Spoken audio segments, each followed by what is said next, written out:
सोचिए एक ऐसे शहर के बारे में जो सोने और जवाहरात से बना था, इतना आलीशान कि आज के बड़े बड़े शहर भी शायद उसके आगे फीके पड़ जाएं। और फिर एक ही दिन में वो पूरा का पूरा शहर समंदर में समा गया। तो क्या ये सिर्फ एक मनगढ़ंत कहानी है, या समंदर की गहराइयों में वाकई कोई सुनहरा शहर आज भी मौजूद है? चलिए आज पर्दा उठाते हैं उसी रहस्यमयी नगरी द्वारका की कहानी से।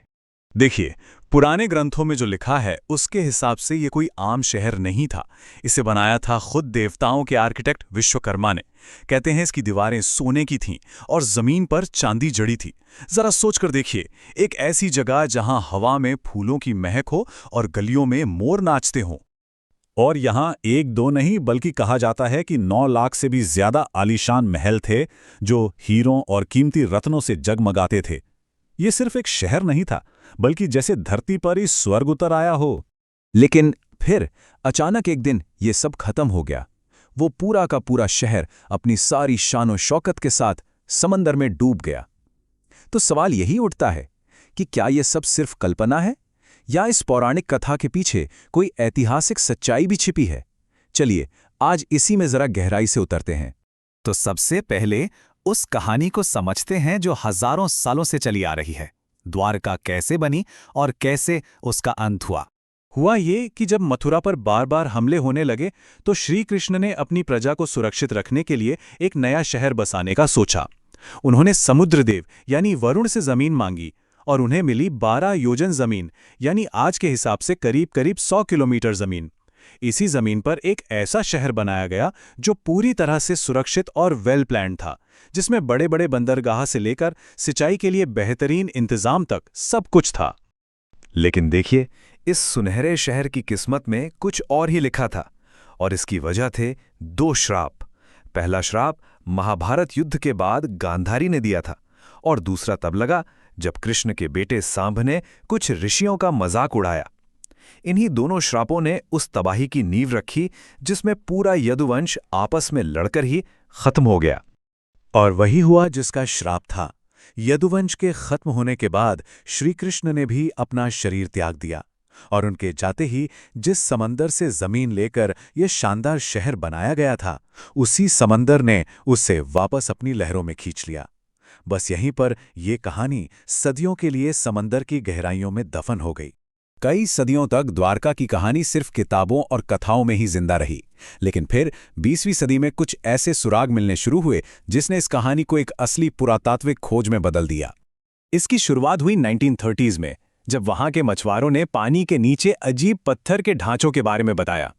फिर 60s में पायलटों को भी आसमान से पानी के नीचे शहर जैसी बनावटें दिखाई दी। 1963 में ASI को खुदाई में पुराने बर्तन मिले, और फिर 70s में तो एक तांबे की प्लेट मिली जिसपे श्री कृष्ण के निवास का जिक्र था। धीरे धीरे एक एक करके ये सारे सुराग एक बड़ी तस्वीर बना रहे थे। अब सवाल ये नहीं था कि कुछ डूबा है या नहीं, सवाल ये था कि क्या ये वाकई द्वारका है। इन शुरुआती सुरागों के बाद एक औपचारिक खोज शुरू हुई जो कई दशकों तक चली।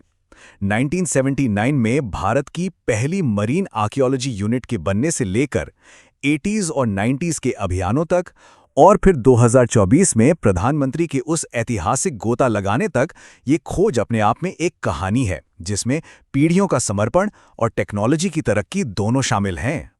इस पूरी खोज के जो हीरो थे वो थे एक ऐसे आर्कियोलॉजिस्ट जिन्हें पक्का यकीन था कि हमारे ग्रंथ सिर्फ कहानियां नहीं बल्कि इतिहास के दस्तावेज हैं।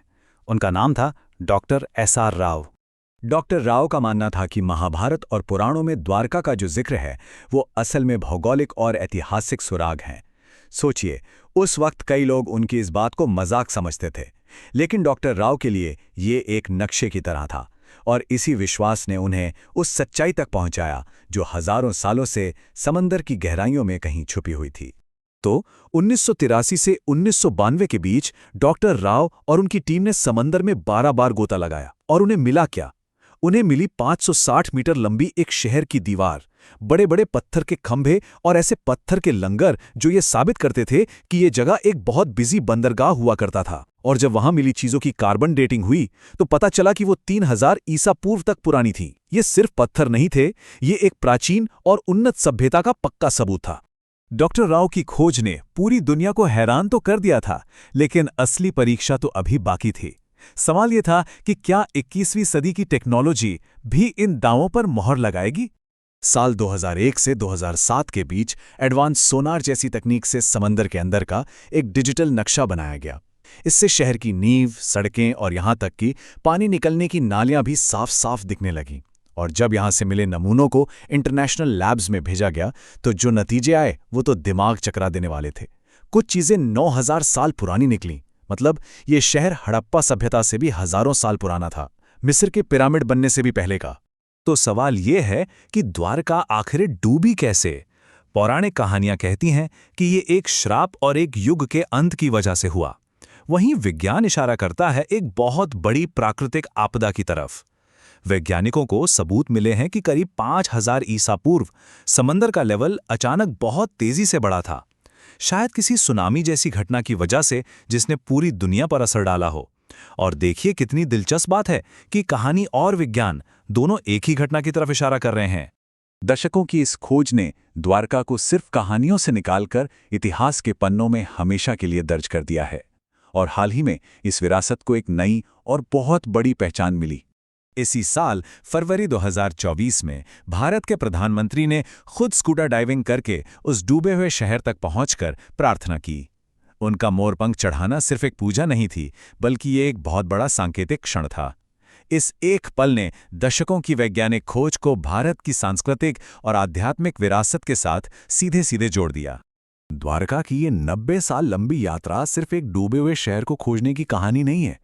ये इस बात का सबसे बड़ा सबूत है कि कैसे आस्था और विज्ञान, जिन्हें हम अक्सर एक दूसरे से अलग समझते हैं, वो भी मिलकर सदियों पुराने सच को दुनिया के सामने ला सकते हैं। तो ये पूरी कहानी हमें एक आखिरी सवाल के साथ छोड़ जाती है। अगर द्वारका का सुनहरा शहर सच था, तो हमारी और कौन-कौन सी कहानियां हैं जो लहरों के नीचे इतिहास बनने का इंतजार कर रही हैं?